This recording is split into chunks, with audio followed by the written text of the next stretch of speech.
L'élan fumigène. Mais regardez ce que dit Areola.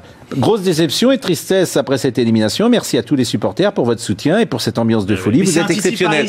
Alors lui, évidemment, il se met les supporters dans la poche. Ça s'appelle de la démagogie. Et effectivement, il n'aura pas d'ennui. Et sa timeline n'explosera pas. Alors d'accord, voilà. Où on lui dira bravo, bravo Alphonse. Ça c'est vrai. Il a raison. Il y a eu une bonne ambiance. Il le souligne. Il a raison. Ça c'est vrai qu'il y a une bonne ambiance. Sur les fumigènes. Attends, je peux parler sur les fumigènes. Tu vas pas faire craquer des fumigènes. Sur les fumigènes, je suis contre. On l'a dit en loge. On a dit ils sont complètement. C'est chiant de faire ça à ce moment-là parce qu'il faut une dynamique pour aller mettre tout de suite le deuxième but. On est d'accord. Maintenant, les fumigènes, tu les fais craquer à quelle heure? 20h10, quand il n'y a personne dans le stade, quand les annonceurs sont en publicité ou alors en plateau, eux, ce qu'ils veulent aussi, c'est qu'on les voit, les fumigènes. Donc, ils sont pas cons. Quand ils font les fumigènes, ils font comme ça. Non, mais s'ils étaient plus dans le match, que leurs joueurs. Mais non, mais écoute-moi une seconde. S'ils étaient dans le match, ils se seraient rendu compte que c'était un moment important. Mais un supporter, il est dans le match d'après toi? La preuve que non. Ils n'étaient pas dans le match et ils n'y croyaient pas. Ils n'y croyaient même pas eux-mêmes. Jeu pendant le match. Juste revenir sur Verratti 30 secondes parce que tous les hypocrites tapent sur Verratti, mais t'as Rabiot. Ah non, mais vite fait parce que faut accuser Rabiot et Mota parce que tout le monde dit Verratti, mais Verratti il est à l'agonie. Il est à l'agonie au milieu. J'entends personne, Mota et Rabiot, j'entends personne.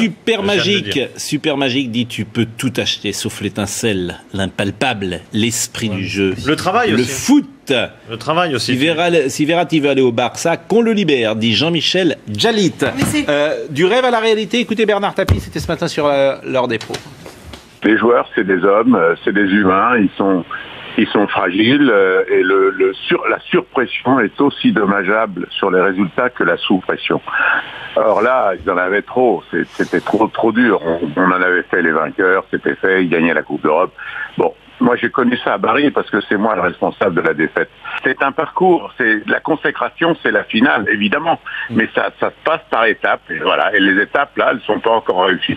Bonne analyse de Bernard Tapie, ça ne nous étonnera pas puisque pour le coup il savait manager un club de football, tous responsables, point d'interrogation, et parmi les responsables c'est d'abord Nasser El Khelaifi. Le président du Paris Saint-Germain. Tous ensemble responsables, on pourrait.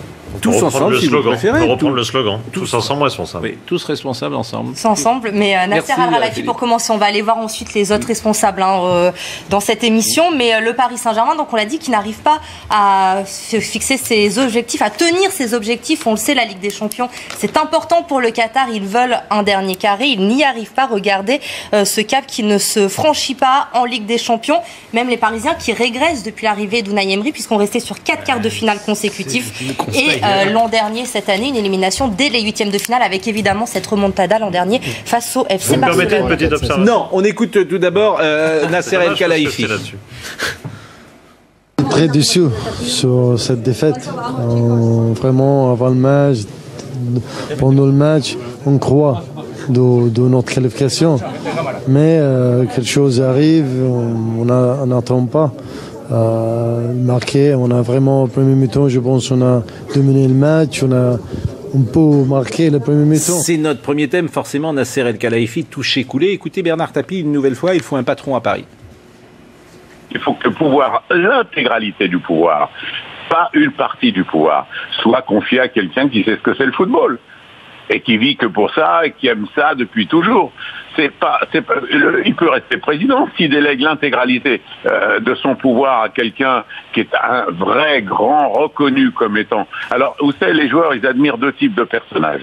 Ils admirent ceux qui les ont fait rêver quand ils étaient gamins parce qu'ils ont envie de les imiter, et ceux qui ont le fric parce que c'est vers eux qu'ils vont pour toucher des primes. Non mais oui, mais c'est basique. C'est basique. Mais sauf que l'analyse elle est brillante.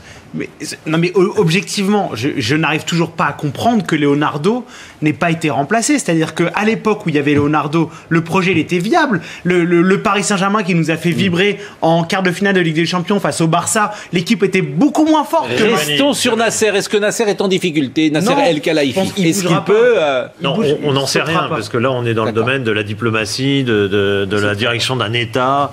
On est dans un domaine qui est tout à fait à part, avec une gestion gouvernementale en quelque sorte. Moi je peux vous dire quand même qu'on va réfléchir à un vice-président au Paris Saint-Germain. Ça c'est sûr. Il est possible que Nasser El Khelaifi reste, sans doute même, mais qu'il est possible qu'un vice-président arrive qui incarne le pouvoir sportif. Je vais vous dire Pascal, c'est très simple.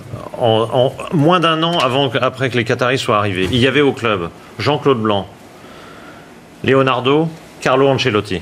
Il y avait tout pour grandir très vite, très bien. Et d'ailleurs, ça a très bien marché au début. Il y avait tout, il y avait les 3 hommes parfaits. Pourquoi ils n'ont pas été propulsés au poste de pouvoir qu'ils devaient avoir et pourquoi des gens sont intervenus au milieu, pourquoi Nasser veut gérer lui-même, veut ceci et cela. La résultante, la voilà aujourd'hui, un club qui n'est l'organigramme, regardons-le, l'organigramme du Paris Saint-Germain parce que c'est assez intéressant de voir qui décide et pour le moment c'est effectivement, alors le Tchèque, il était pas là hier, il est parti avant la fin du match paraît-il. Le Tchèque Tamim Ben Ahmad Al-Thani, Nasser El-Khelaifi, et puis Jean-Claude Blanc, Antero Henrique. Donc tout ça, ça peut bouger très vite. Emery et Henrique, moins évidemment Nasser El-Khelaifi. Les noms qui pourraient remplacer. Alors effectivement, s'il y avait un vice-président, pourquoi pas Arsène Wenger, par exemple, qui ne serait pas forcément sur le terrain d'ailleurs, mais qui aurait un poste... J'espère que le PSG va pas prendre Arsène Wenger. Là, franchement, c'est une blague. Mais dans un rôle de vice-président, pourquoi pas le nom de... Vous ne reconnaissez pas sa qualité de manager? Bien entendu, un bon manager, mais ce que veut le Paris Saint-Germain, c'est quand même gagner. Et c'est qui? Non mais, je peux parler ce soir ou pas du tout, en fait. Je veux juste faire une phrase. Je veux juste vous dire que pour moi, Arsène Wenger, c'est un manager, c'est pas quelqu'un qu'on fait venir quand on est dans une position comme ça avec un club où tu as envie de passer un step. Ce step que le Paris Saint-Germain n'arrive pas à passer, c'est pas avec Arsène Wenger qu'il faut le passer. Qui arrête pas de se planter sur ses recrutements. D'accord, mais alors qui?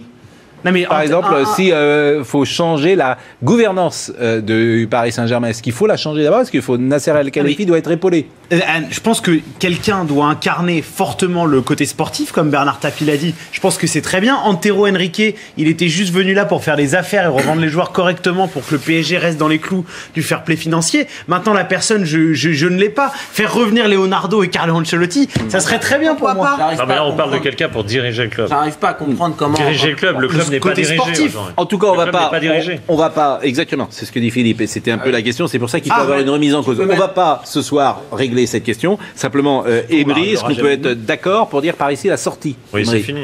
Unai Emery qui est très très critiqué déjà après le match aller, encore évidemment hier soir. Et une conclusion que l'on doit faire aujourd'hui, Unai Emery qui n'a pas les épaules pour entraîner en Ligue des Champions, pour être sur le banc. Regardez, 6 participations pour Unai Emery en Ligue des Champions, avec notamment le club de Valence, du Spartak Moscou, de Séville et du Paris Saint-Germain. Aucune qualification pour les quarts de finale pour Unai Emery.